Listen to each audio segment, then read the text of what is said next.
This old guy DIY technique has to do with repairing the air filter box from a 1999 Polaris Explorer 500. And in the old days, you can see they put a 1/4-inch bolt in there. Basically, it was molded into the plastic.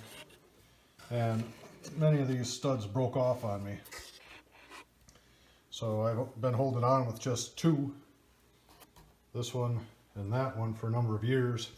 I decided now that I'm repairing this thing, I'd fix these studs also. So my technique is, I took a 1/4-inch drill and just drilled through there.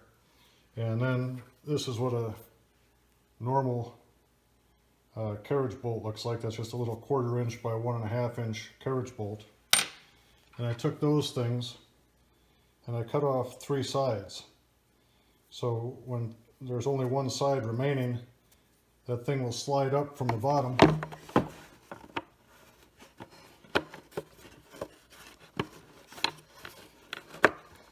Struggling to do it one-handed.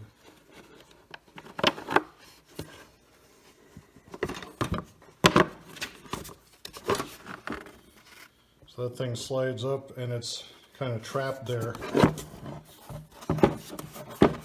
So anyway, I can slide the bolt in that far, and then what I'm going to do on this side is just clear off some of this plastic, and I'll put a little nylock nut on this side.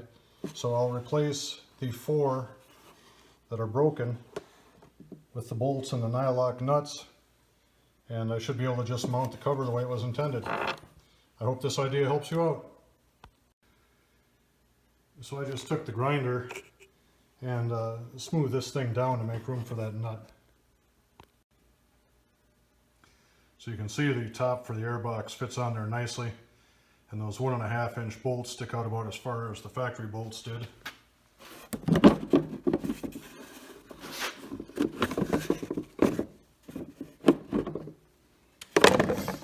If I take it apart, you can see my nylock nuts on there.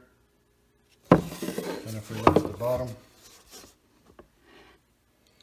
you can see how the little carriage bolts are kind of held captive in there. But it looks like that'll do the job. I hope this idea helped you out. Have a good day.